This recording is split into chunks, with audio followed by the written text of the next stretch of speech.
Welcome to the Emancipate Your Mind podcast. I'm your host, certified religious transition and trauma recovery coach, Terry Hales. I help people step out of the shadows of religious fear and shame and embrace their authentic selves with love and empathy. If you're ready to throw off the shackles of learned binary thinking and explore a more nuanced approach to life, this is your playground.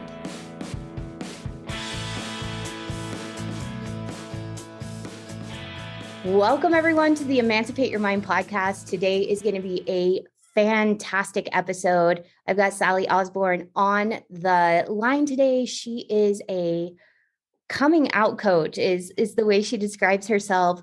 Her content has blown my mind over the last year. I've learned so much about the LGBTQ community, but I've also learned about reclaiming identity, preserving relationships, living with joy, just owning who you are and going out there, parenting after a faith transition. So many good things over on her page. It's my ray of sunshine, especially whenever I'm feeling down or there's just a lot going on. I go over and I follow her and I read some of her stories, and it helps me feel hopeful and good again. So thank you. You're so welcome. So welcome, Sally. Please introduce yourself and tell us anything you would like to about yourself and how you got into this work.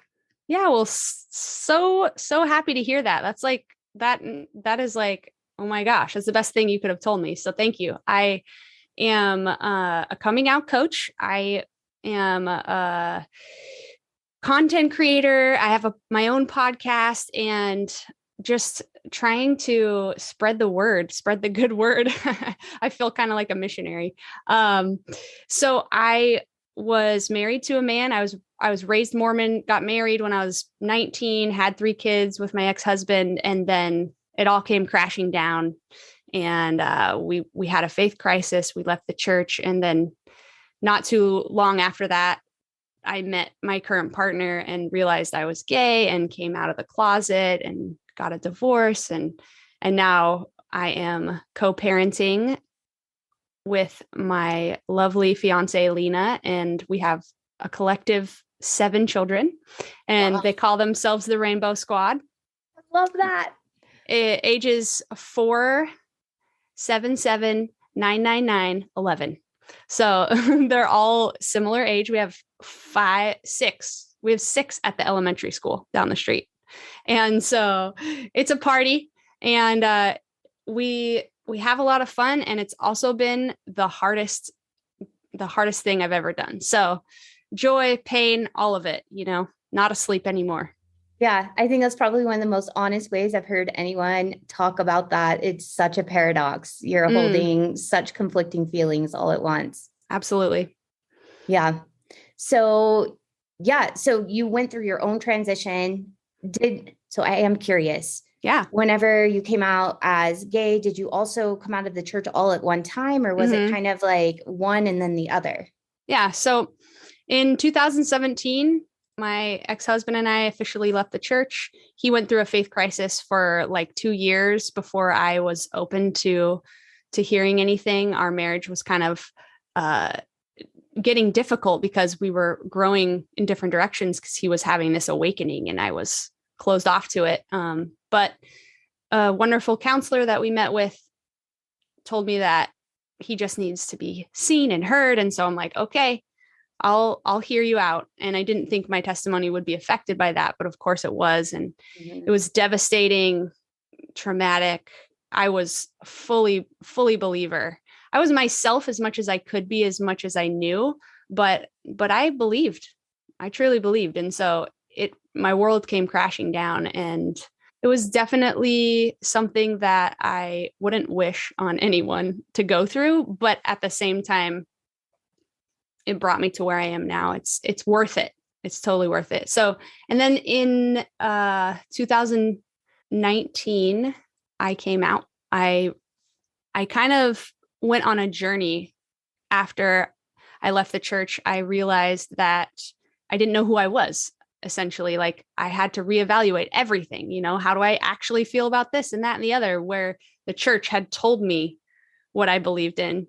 And now all of a sudden I had nothing to go off of. So I kind of started going down that journey, and sexuality was one of the things that I had to examine and try to get honest. Like, really, it's just being honest with myself. I was like, I'm not going to hide anymore. I'm not going to live a lie. I'm all about integrity and honesty. And I'm kind of a person that's like, well, if I know this, I can't pretend like I don't know this, like it just doesn't work with me. And so I was really determined to explore my sexuality and these blocks that I had. I knew forever that I had something going on. It wasn't flowing the same way that other people's relationships flowed. I knew something was off. And I knew that if I had not been Mormon, I probably would have explored my sexuality. And so I didn't get a chance to do that. But then it's really hard to figure out how to do that when you're married with 3 kids. Yep. So I went to Dr. Jennifer Finlayson Fife. She hosted a retreat called The Art of Desire, and I went to that. And she's a Mormon, but she is extremely nuanced. Nothing that she teaches is like really in alignment with what I was taught in the church. So it kind of freed me up to lean into my sexuality and kind of see where that left me. And it didn't really, it got me more in touch with myself, which was not more in touch with my husband. Yeah. I just happened to meet Lena around this time of exploration and very innocently realized that I was feeling things that were different than like I thought maybe a normal friendship should be. And I even Googled like, can you like, what do you do if you can't stop thinking about your friend? Like, is this normal? Like, I was so innocent. Like, I wasn't having sexual feelings towards her. I was just like drawn to her. It was like an energetic force that was hard to ignore. And she was feeling it too. And so we had that conversation, and then we had a conversation shortly after with our husbands and like figured that all out. And it was similar to finding out the church wasn't true. Finding out I was gay was similar. It was like a moment of holy shit, duh, like, yeah, like, oh, it all makes sense now. Now I don't have to do these mental gymnastics, like, oh, that's why it doesn't work. Duh. And so it was equal parts, maybe not equal parts, but it was relieving and beautiful and exciting. And at the same time, just soul crushing. Like, what do I do now? Like, this is a really terrible situation. And I'm going to have to either break my husband's heart and separate our family, or I'm going to have to break my own heart and deny myself of this truth that is clearly, it's clearly here. I couldn't deny it. It was real. It was so clear to me in my body and my mind and everything that I had a panic attack like the next day, thinking about saying goodbye to her, thinking about saying goodbye to this part of myself, and just repressing it. Continuing to repress it was like a torture in my body that I didn't know if I was going to be able to tolerate, and I can totally understand why kids are suicidal. And they think, well, it would be better to end my life than to feel this pain, because it was so intense. Yeah. And I think once you find like a piece of your identity and you realize it doesn't fit in a system, whether that system is, the church system or a family system or just in society in general, we can't, it is like killing a part of ourselves to try to deny that in order to fit back in.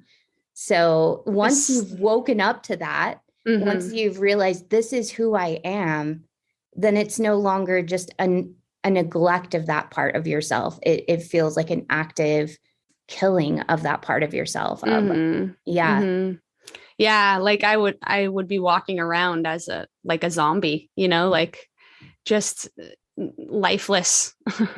So I think that, that it's, the ideas around LGBTQ issues being wrong or different or anything, it's totally made up. It's completely fabricated by someone that needed power or money or something. You know how all judgment and prejudice happens, but it doesn't make sense. It's no different for me to be attracted to a woman than it is for you to be attracted to a man. It's right. It's completely the same. And to experience the physical sensations in the body and everything that happened for me at age 33 for the first time, it was like, oh, like this is biological. This is how my body functions. Like I'm not trying to do this. I actually was really trying to do the other thing. And it was fascinating to me. It was like I was experiencing my own experiment, like a scientific experiment. Oh, my body's working. Oh, I'm noticing these sensations. Oh, I can't stop thinking about her. It's like, oh, this is really, I've been working against my own biology this whole time. Yeah. Trying to make something work not the way it's supposed to work, and can imagine how frustrating that is. Absolutely.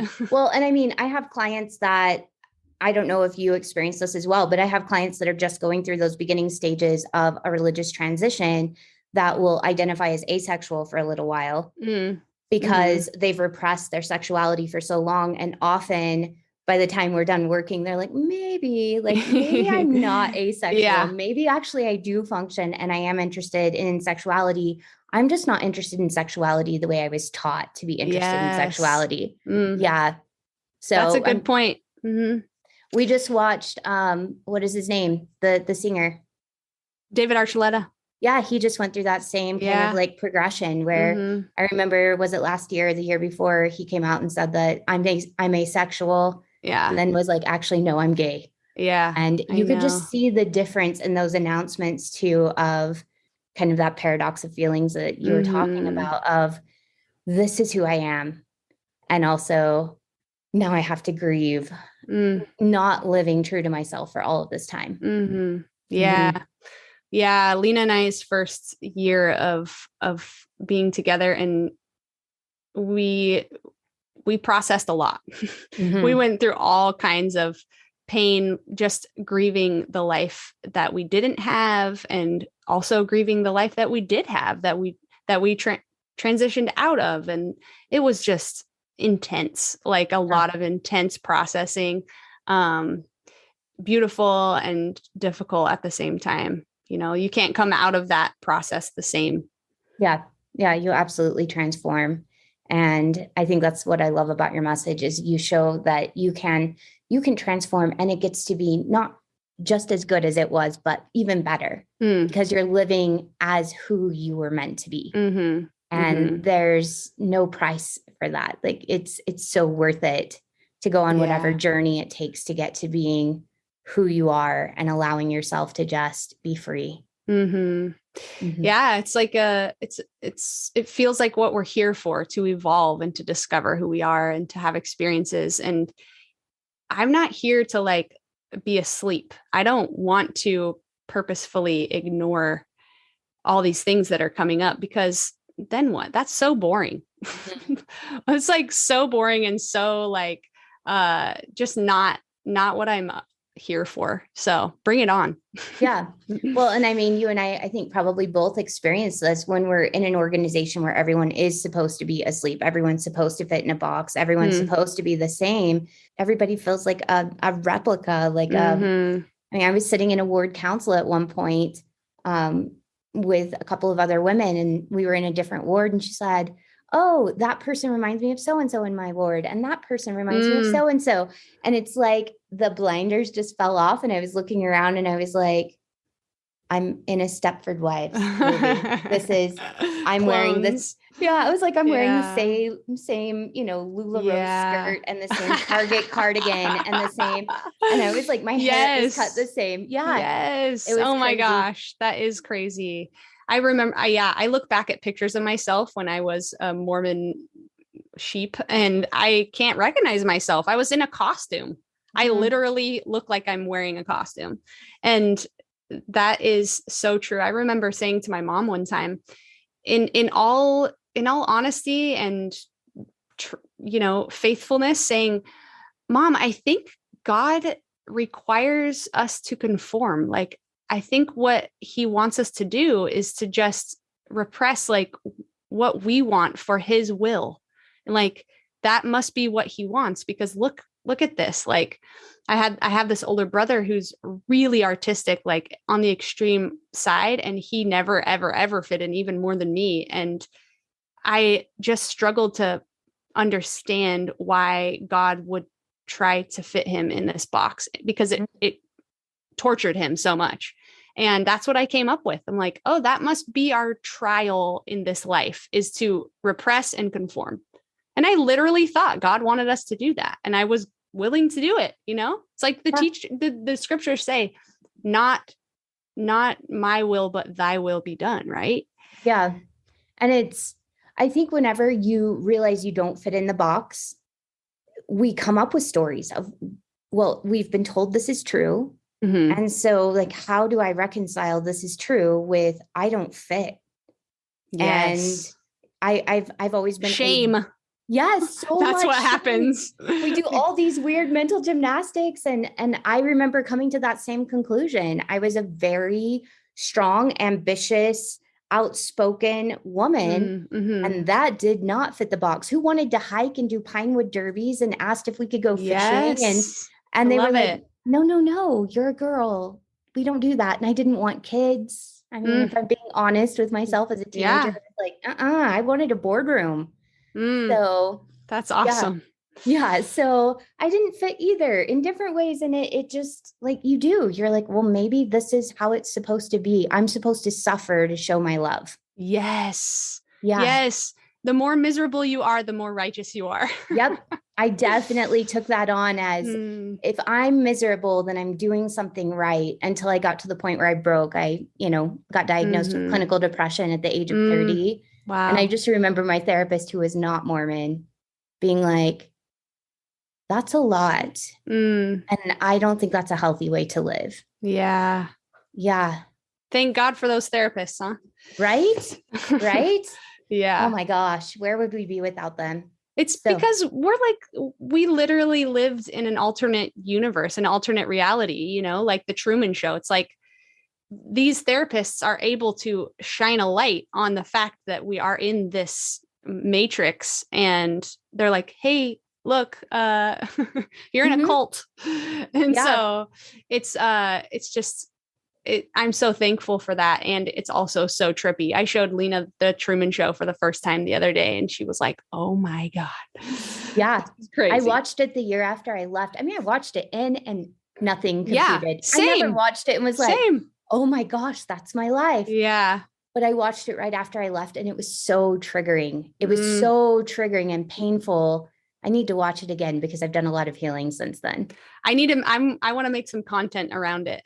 And just like, just be like, guys, have you seen this lately? It's fun. It's fun to see that. It's fun to like feel the freedom of being out, and the freedom to think for myself and have these ideas that I can just share. I don't have to repress myself anymore. It's really freeing. Yeah. Well, and he's literally in a bubble. Like, it is bubble shaped. He is literally in a bubble and doesn't know it. And it's, man, that speaks to our experience so much. Yeah. Well, when you wake up and you finally decide, I don't fit in this bubble anymore, and I can't go back to sleep, and something has to change, because I have a lot of listeners that are in that physically in, mentally out space, that PMO space of, I've woken up to the fact that my reality is not the reality I thought it was. And I am different than I was told I should be. And I'm finally willing to accept that. And it's painful to try to pretend. And I'm ready to be honest about my experience and who I am. How do you get ready for those kinds of conversations? Yeah, this is a big one. Well, I have found that leaving the church and coming out to people about leaving the church was more intense than coming out of the closet. People had bigger reactions because, and here's where I think this here's the reason that I think is that when you come out of the church and you tell people you no longer believe, you're threatening their beliefs. You shine a mirror to them and you say, I don't believe in what you believe in anymore. And that automatically puts them on the defense because it's actually not about you. It's about their own beliefs. It shakes them. It shakes their own security. Like the church makes you believe that everything depends on it. And so when you tell someone you're out, they're like, their whole life is on the line. It's like as if you are saying, I could kill you. Like I'm a threat. I could literally kill you because they feel like losing their testimony would be death. So imagine coming to someone and telling them that. So I think it's important to really put that in perspective. When you're about to share this with someone, remember that you're threatening their whole belief system and their life, and that it's not about you. So to come at this and realize that no debate, no conversation is going to change that, nor will it help. They're going to defend it to the death. They're going to defend it even when it doesn't make any sense. They're going to continue to defend it. And there's all these ways around logic to defend it. And so there's no use in doing that. So I would say, get yourself ready by being really confident in your decision, by being confident in a way that you have a support system, that you have friends around you, that you've processed this enough that you feel solid and you're not like on shaky ground here. This is a decision you've made and that's not on the table for debate anymore. And then to have that conversation, I really recommend front loading the person. So let them know that you're going to have a difficult conversation with them by saying, hey, I have something important to talk to you about, and it's really sensitive. Can I talk to you at this time about this thing? So that they're kind of prepared, not to scare them, but to not catch them so much off guard, that they can have their nervous system kind of regulated at the time. And then even if you want to write something, I think that writing it down, if you're nervous, if you think you're going to fumble over your words, write it down. You can even read it to them in person. I wouldn't do it in an email. Maybe a FaceTime is okay, but I would say it in words and not write it in an email. Because here's what you do when you write it in the email. You give them an opportunity to write you back. And not to mention, I mean, we're taking away 90% of the information from the content. Right. Yeah. It's like 8% of the content is the words. Yeah. Good. Yeah. So if you're nervous, write it down. And here's what I would say. Do not talk about any details of church doctrine, of history, of even social things. I wouldn't even say why. Especially the first time you guys talk about it, I would just keep it super duper simple and make it about you. Make it about your own vulnerability. Like, hey, I'm being vulnerable right now. This is really sensitive. I've gone through a lot of hard things around this. This has been really traumatic. I'm telling you because I care about our relationship. I wouldn't share this with you if I didn't care about having a relationship with you. I respect who you are in my life, and I am not here to take you away from something if it is working for you. However, I ask the same from you. I just need your love. I just need to tell you this because I care about you and I want you to know what's going on with me. And I ask you to not, I would even ask them to not respond in the moment. Like right now is not a good time for me to have a conversation about this. I think we all need to have time away from each other to process this, to go through the emotions without each other, to get hurt, because I feel like we could easily get hurt and say things we don't mean. And so let's just process this on our own. And then at a later time, we can talk more about it. However, like, I don't feel comfortable talking about details in the church. I don't feel comfortable with anything that is more than love and support right now. Yeah. And that's how I would do coming out of the closet too. Same thing. Like, keep it simple, keep it about you.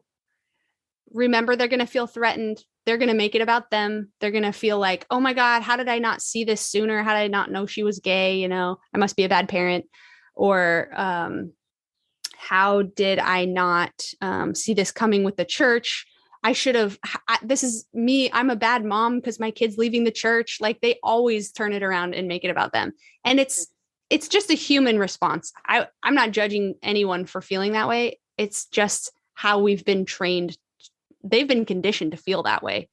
Mm-hmm. A mom's whole freaking purpose in life is to make sure their kids stay faithful in the church. And so you are telling her she failed, you know, so of course that's going to hurt.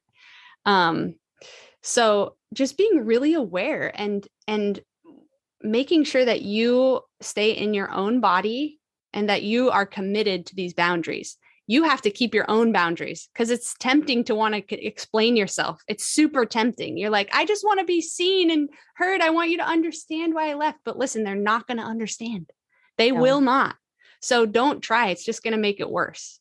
In time, you know, my parents, they tried to talk to me about it, and it was really painful. And I'm like, I don't want to hurt our relationship. I really cared about keeping our relationship intact. And I knew that if we got into it, it would just be destructive.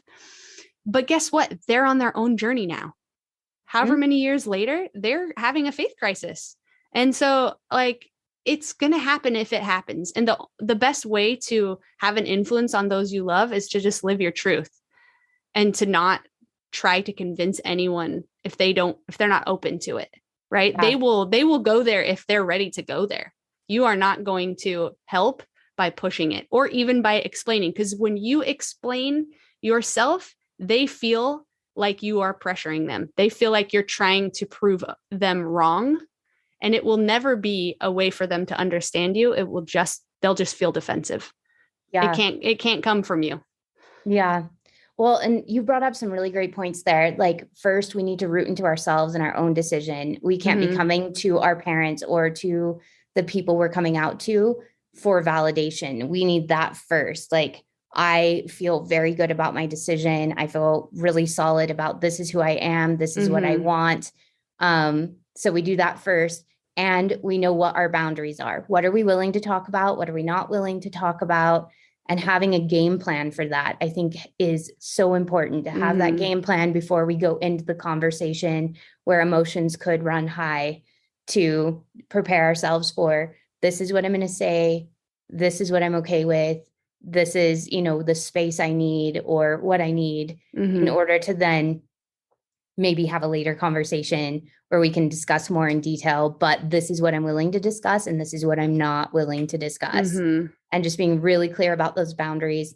And then also understanding that if we're coming from high demand backgrounds of any kind, that shame is going to be involved for the people that we're telling, and it will become all about them. And just to be prepared for that and to hold space for that, and to understand that what may come up for them really has nothing to do with us. It is the, I'm a bad parent.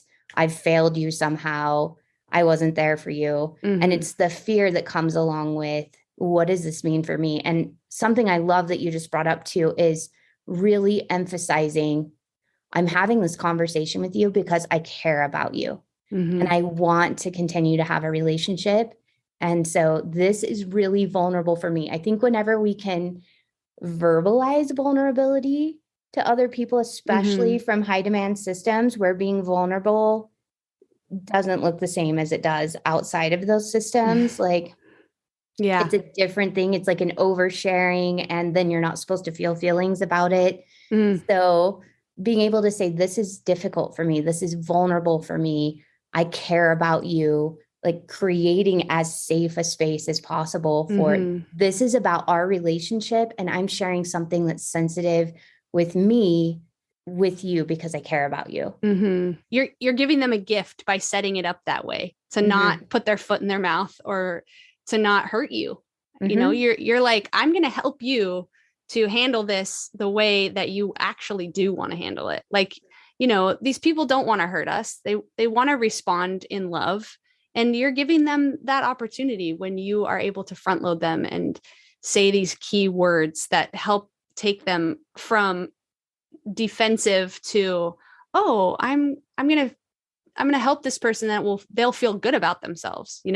Like the more you can make someone else feel good about themselves, the better their response is going to be to whatever you're talking about. Absolutely. Because when we come in a place where it's going to make their shame flare up, when we come from an attacking place, or even just an I need your validation place that kind of becomes a power struggle, people, once that shame enters the picture, it becomes a fight or flight response where you either have to become the enemy or I have to withdraw from you in order to protect myself. So shame feels life threatening and we go into fight or flight. Yes. And so we're trying to keep as safe an atmosphere as possible so that the people we're talking to don't go into fight or flight and either fight us or leave. Yeah. Yes. That's amazing. I love that. I have found that coming out it's really difficult to have those conversations.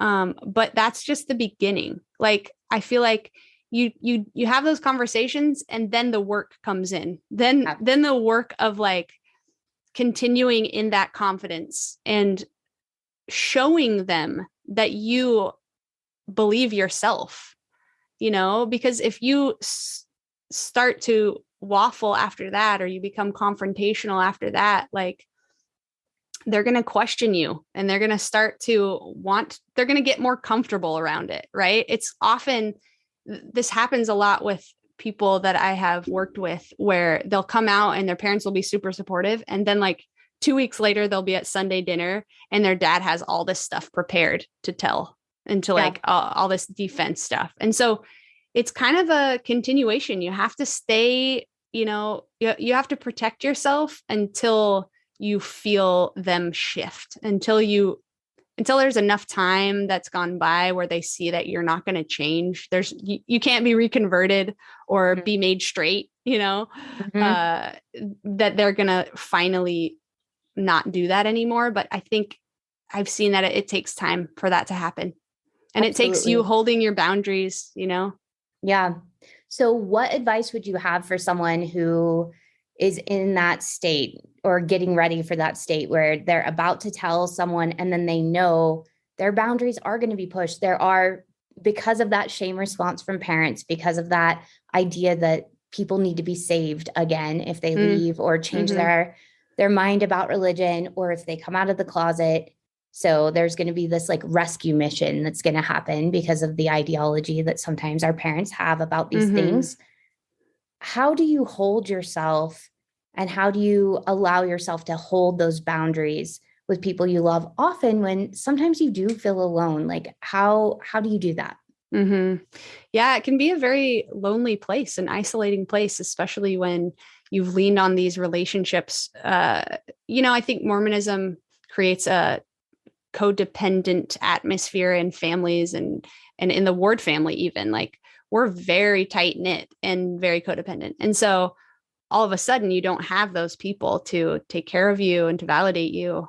Your world can really feel unstable. So it's tempting. It's tempting to look at those relationships and still seek validation. But this is your time. Like if you are making this decision, you're also making the decision to do some really hard work. You're making the decision to look at psychology and look at yourself in a different way. Like, am I codependent? Oh my gosh. Like, I'm going to learn. I'm going to go to therapy. I'm going to get help. Meditation and mindfulness is like my bread and butter. If I didn't have meditation and I did Kundalini yoga, but like there's so many different modalities that you can use, breath work and like a community, also like having a yoga community where I learned how to like get in touch with myself. It was huge. If I didn't have that, I don't know where I would be right now. Like I needed that foundation. I needed that slowing down, being still, tuning into my body, and really just feeling the clarity over and over and over again. You have to come back to that clarity. You have to come back to your why. Like, remember why you're making this decision. Because when it gets hard, you're going to feel like, well, maybe I made the wrong choice. And maybe I want to go back to this easy way of life. You know, when you're asleep, ignorance is bliss, right? When you're asleep, things are cushy. And all of a sudden they're not cushy anymore. And so this is called evolution. And there are so many tools out there for you. There's so many tools available to you. And so if you're in this position, if you're getting ready to do this, number one, find a support system other than these people, community, if it's online or if it's in person. I found when I left the church, we found like a local ex-Mormon little community that was life-saving for me. And of course, my spouse was also helpful. And I feel for everyone who doesn't have that. I would say find that. And then number two, find a practice that connects you to yourself, whatever that is, whatever that practice is that gets you to feel grounded, to feel centered, to feel aligned, and to remind you of what's true, to remind you of what you're doing, why you're doing this, and what your truth is. That will continue to perpetuate the growth and keep you from falling backwards into this depression or into fear. And, it will help get you out of that cycle that we've been conditioned to stay in. Yeah.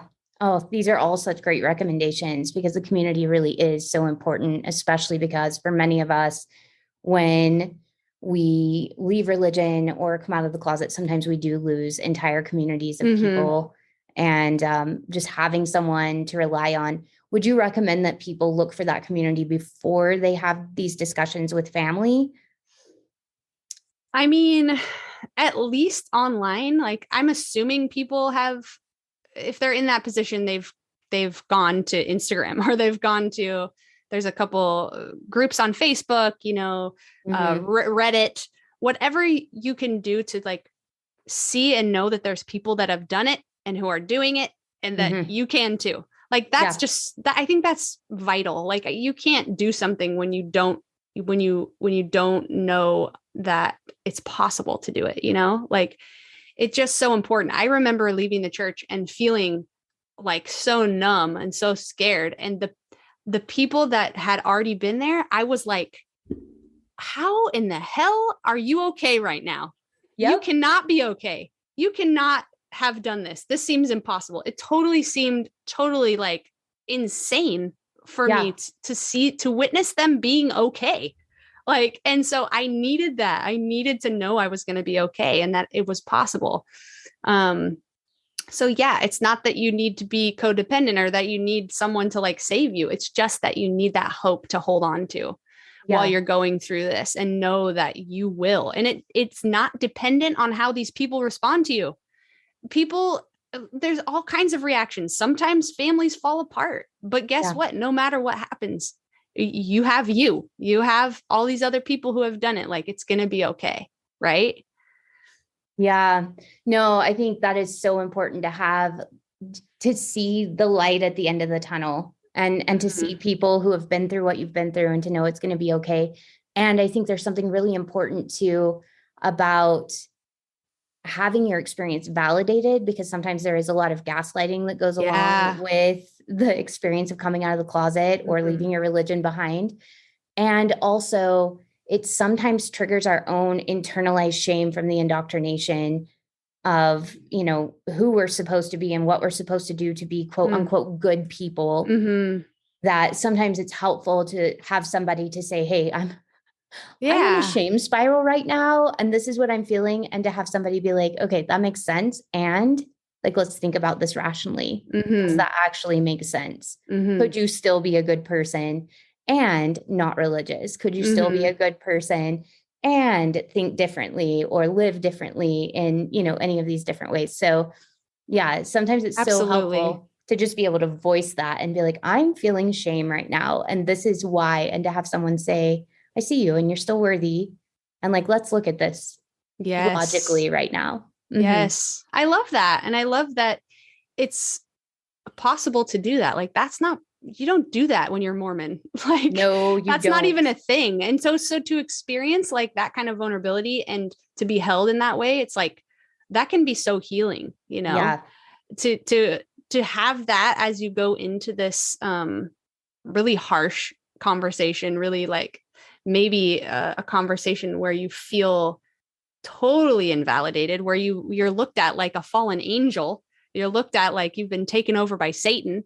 It's like you need those lifelines to be able to validate. You're right, to validate you. That's so important. And that's why I'm visible. Honestly, that's why I'm making myself visible. I never thought I would share I never thought I would share like this. I couldn't imagine like being public about my feelings around the church a couple of years ago. I'm like, I would look at other people doing that and be like, oh, that's brave. Oh, I'm scared to do that. I don't want to put myself out there like that. But times have changed. Like, I've come a long way, and I feel, I feel some sort of like duty calling to share my truth so that other people can see that they can do it too. Absolutely. And for for my kids to see that, like, we're proud to be who we are. And there is no shame. And I'm here. I'm proud. I'm not hiding anything. Like, there are no secrets. And I can be loved and accepted as I am. And I want other people to witness that and to be a reflection of that. Yeah, that's so powerful, because I don't think everyone feels that same calling to be out there and to be public. And that is okay. So if you're listening to this, I've had that a few times where people are like, so do I have to get to the place where I get online? No, you don't. No. But if you feel the calling in there that you do want to do that, like, listen to that. That's part of, again, your inner knowing speaking to you. This is something I'd like to do. And there's something so powerful about seeing people like you out there living so joyfully on the beach with your rainbow flags and all of your kids, just, and having so much fun and being honest about the humanity of it and the difficulty of it. And I think it's really hopeful, and it's really inspiring. And just like you, I remember thinking I could never do that. That's so brave. I would, there was like a loyalty piece there almost of, I don't want to embarrass my family, or I don't want to cause shame to my family. Yes. I want to protect them. Yep. Totally. So I'll keep my truth inside so that I don't embarrass them. And I remember the conversation with my mom where I finally told her, I said, I'm about to go public. And that might just be a few people, but I'm sure people we know are going to see it. And I want you to know it really has nothing to do with you. It has to do with things you taught me as a child, that I'm supposed to be there for people who have no one to be there for them. And I'm supposed to take up for people who are underdogs. And I'm supposed to take up for people who are being bullied. And I can't sit on the sidelines and have the values I have. And so being able to like explain it in that way, or these are the great values you taught me that I'm still living by, kind of allowed her to accept I'm about to go public with something that could bring up a lot of shame and a lot of fear for you. Yeah. I got the chills. That's beautiful. And it's so ironic, right? Like, I think that's something that probably made her think a little bit, and it is true. I mean, we learn a lot of values that can be really empowering and beautiful if used in a different context. Right. And I love that. And I love being in that place where you can give them that gift, where you can give this gift to people who are still in the church of connecting you. You just made a connection for you and your mom to like keep that bond. And I think that's what she wants. Our parents don't want to lose that connection with us. They love us so much. And it doesn't have to be lost. It doesn't have to be. If you can be able to see them because you were them. And I think that's what's so beautiful as ex-Mormons, we have so much insight because we literally were those people. And so we can have so much compassion and we can meet them where they're at. We don't have to end the relationship because they're not at the same stage of evolution as we are. We can find things to connect about. And that's not necessary for all the people in your life. If there are people that you have to leave behind, of course that's going to happen. But when you have family members or best friends that you want to keep in your life, it's possible too. And I think the grace and humility and love and empathy and compassion that you are showing when you do that is like one of the greatest showings of humanity that there is. Yeah. Well, and for so many of our friends and family that want to stay connected with us, some of them they've never experienced healthy boundaries. They've never experienced safe space to be all of themselves, to feel all of their feelings, to be acceptable even without their mask on. And so sometimes it takes some time. First, we work on ourselves, I find. Totally. We get safe with ourselves, but then we offer this safe space of, look, you can take your mask off here. You get to be you. And I'm going to love you, whether you're angry or sad or happy or, whatever. All of you is welcome here.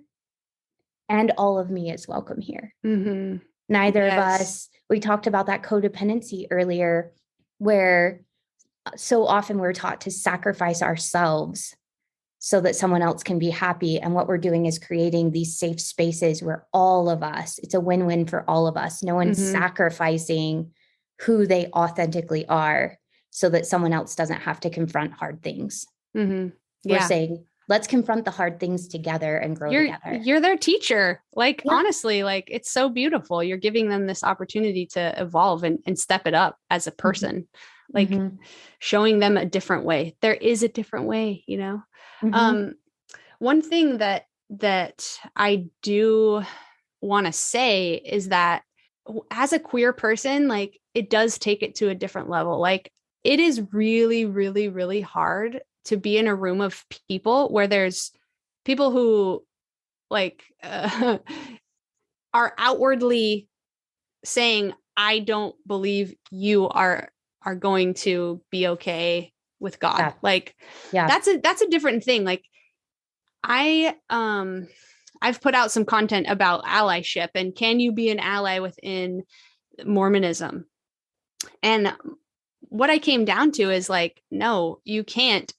If you don't say that you are outwardly disagreeing with the church, if you're not voicing the fact that you don't believe this doctrine in the church is okay, then you're not an ally. You have to speak out, you have to say it, and you have to say it especially to your queer friends, or it's a no-go. You can't disagree with someone's identity and think that you're a safe person for them.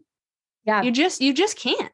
And so I think that's a line that you can draw, that if that feels like a line that you need to draw, then draw it. Because if my parents or my family members, any of my people who are still Mormon, if they said, oh yeah, I think you're living in sin and being gay is not okay, and let's have fun dinner and Christmas together, I'd be like, nope, sorry, not doing it. So I think there's definitely a line to be drawn there.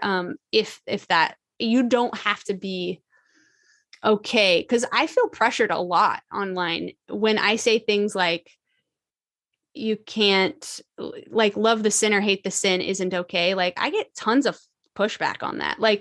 How dare you? You're so disrespectful to the Mormon religion, that you would kiss your girlfriend in front of the temple. And you're so disrespectful. We can disagree and still live in harmony. And I'm like, you know what? I'm calling you out because that's not okay. You can't, you can't. Yeah. So.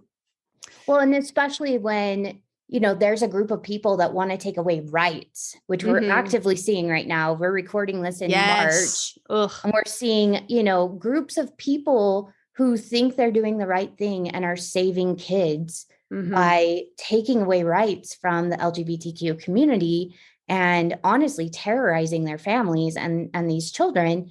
And, you have people trying to take away rights from another group. And as long as you're in a group that is actively trying to take away rights, or at least is being silent while those around you are actively trying to take away rights, you can't call yourself a friend. It would be just like, you know, in high school, if you ever had that friend that was like friends with you in secret, but then when you were all together at the lunch table, they pretended like they didn't know you. That's what that feels like. Yes, that is a good analogy. Really good. It's heartbreaking. Yeah. If we're going to be friends, we've got to be friends, not just in secret, but you've got to be my friend out in public too. Yes. You've got to stand up for me. You can't let people bully me, and you just stay quiet to stay comfortable. If you're going to be my friend, you have to be uncomfortable with me in the uncomfortable spaces. I love that so much. And honestly, that's what so many LDS people do. I mean, there are so many people sitting in the pews who secretly don't believe in most of it. You know, but it's secret. They're quiet about it. They're not ruffling feathers. Like, they're not doing anything about it. And that feels like shit to a queer kid, you know, that feels like betrayal. Yeah. Because you don't know who's safe, because everybody's being quiet. There is no safe place for you. Yeah. And if you're sitting on the pews and you're not saying anything, then you are saying that you do agree. If you're not saying you disagree, but you're there, you're saying you do agree. And that's what kids are experiencing there. They're saying, oh my God, look at all these people who think I'm a sinner because I'm a queer kid. Yeah. And they're not saying anything about it. Ugh. Yeah. No, especially when you're in high demand systems, especially in those systems where there is a narrative that is quote unquote right. There's a right way to think and there's a wrong way to think. It is especially important in those spaces when you believe and think differently, when people's lives, when their ability to feel good about themselves is on the line. It is especially important in those spaces to say, I don't agree. I think this is harmful. I think this is wrong. And are there consequences that come with that? Yeah, there are. But that's part of being an ally when you see harm. Yeah. It is part of it. And I think that's integrity, you know. It's like, do you want to live in integrity or do you want to not? And if you choose not to, you're choosing to hurt people, possibly your own kids. Yeah.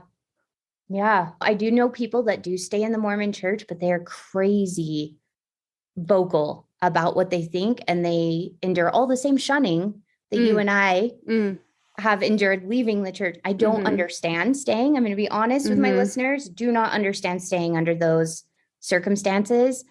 People have their reasons. You get to make your choices. What you choose gets to be okay because you're your own authority. But I know people that do that, but it's very rare. And it's very typically painful. It's a phase. I've noticed, like, they can only take it for so long, you know, because it gets unbearable after a while.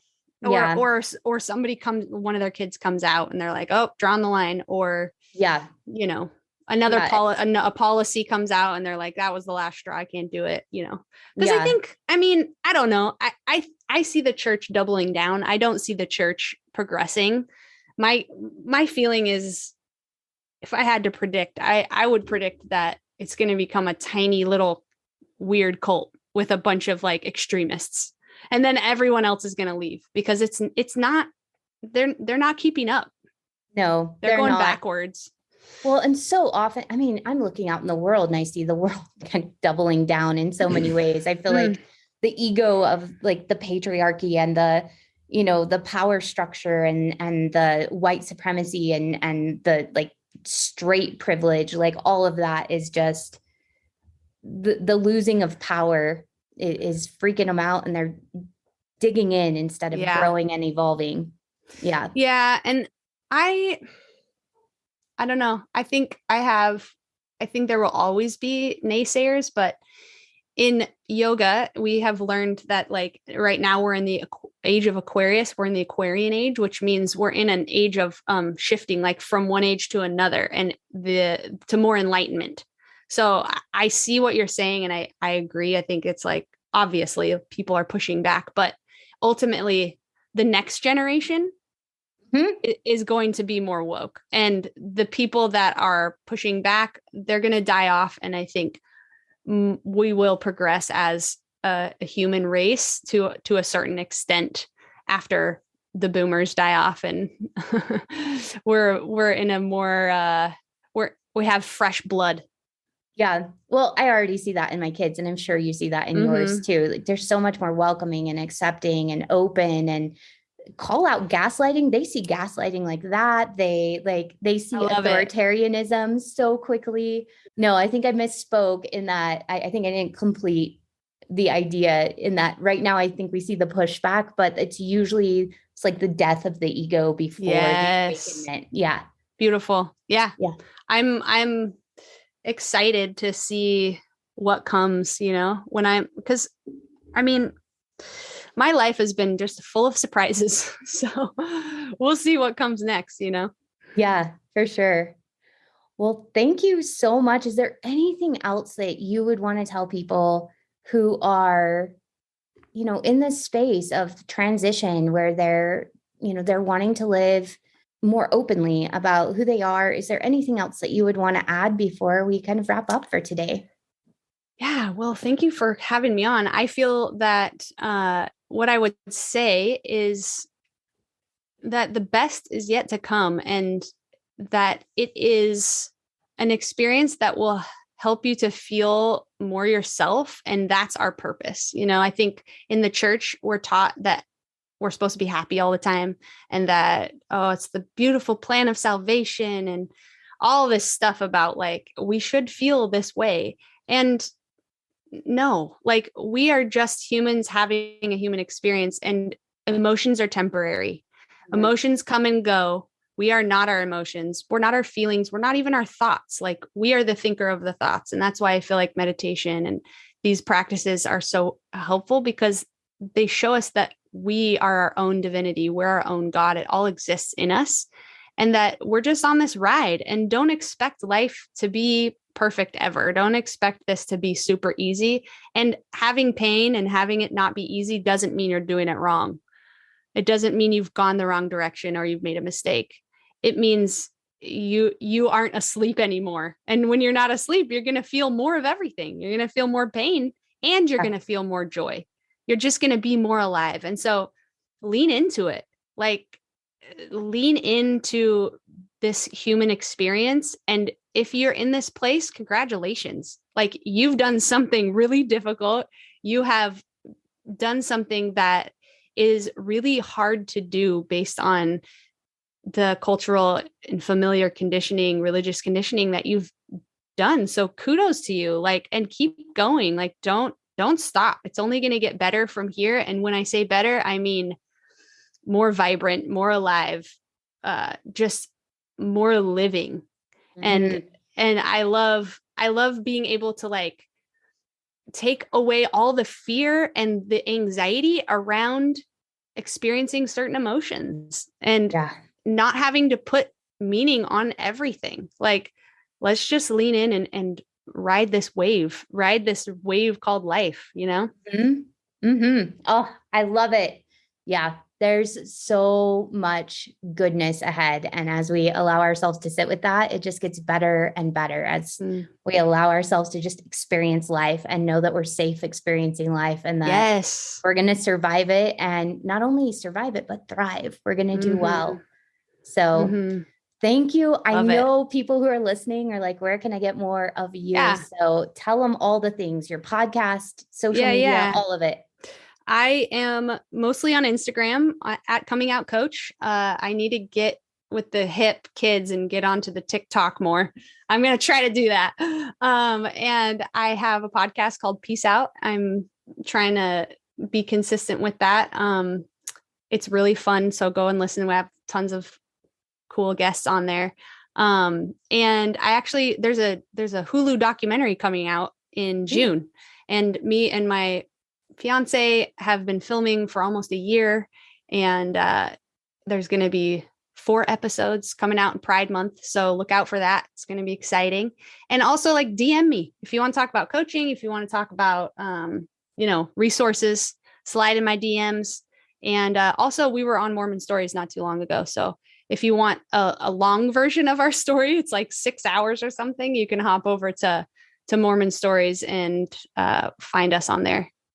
Fantastic. Yeah, I've listened to the Mormon Stories. It's a fantastic podcast. Go listen to Sal and Lena. And then, all of her content is really hopeful and also so informative. Thank you. Yeah, I've learned so much, and I feel like I've been able to kind of deprogram some of the indoctrination that like hides in the corners. You know how you like clean the middle of the room, but then there's like some things that are like shoved in little drawers. Yeah. So you've helped me open up some of those drawers and be like, oh, hello, latent beliefs that are not serving me anymore. Like, let's clean some of that out. Yes, So I love that. Thank you. Yeah. So go and follow her. All of her information is in the show notes. And we will talk to you guys next Sunday. Man, this is fantastic. Thank you. Thank you. Thank you so much. Thanks Sally. so much. Had a great time. Bye, everyone. Bye.